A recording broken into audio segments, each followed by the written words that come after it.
So we've seen 46 directives just to the OPA, somewhat fewer to the OEB since 2004, and 11 in 2010. So these go, some of them, into a tremendous amount of detail. I was just looking at the Green Energy Act directive from George Smitherman from 2009.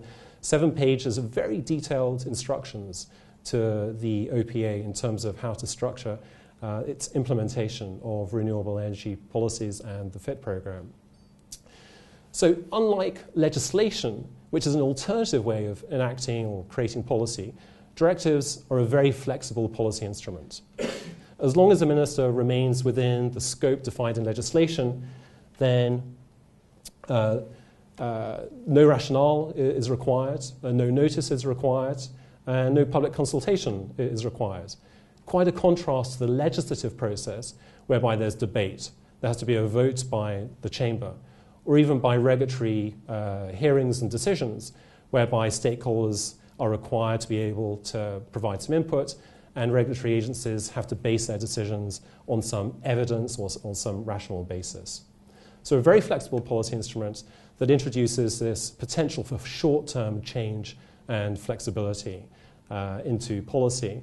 And given that directives are under the remit of a politician, then policy is automatically exposed to short-term political pressures.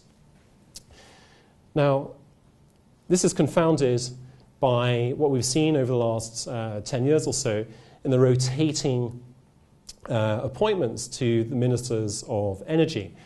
The average ministerial tenure has been about 12 months since 2003. And this means that new ministers are able to change policies and update policies that are being implemented by their predecessors. Given they've got this directive power, they can quickly change course if they wish.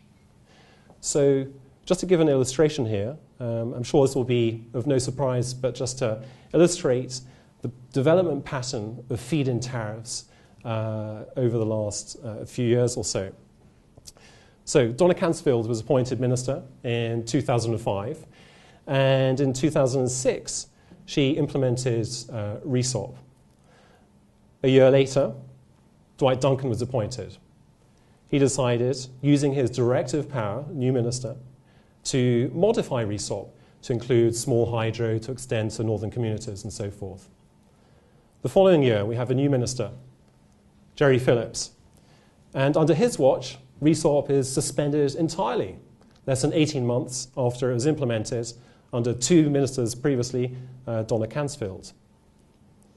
A year later, George Smitherman is appointed, and he reinstates RESOP just for biogas, only after some heavy lobbying by that industry.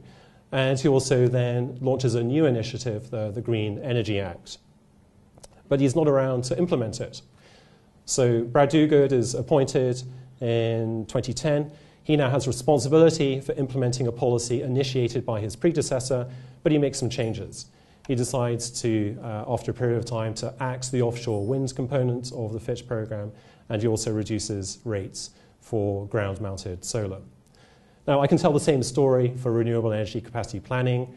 If we go back to the early 2000s, we can look at the fairly rapid changes in terms of the debate about restructuring, privatization, deregulation, and so forth. So this is a chronic issue in terms of policy instability and fluctuations over time.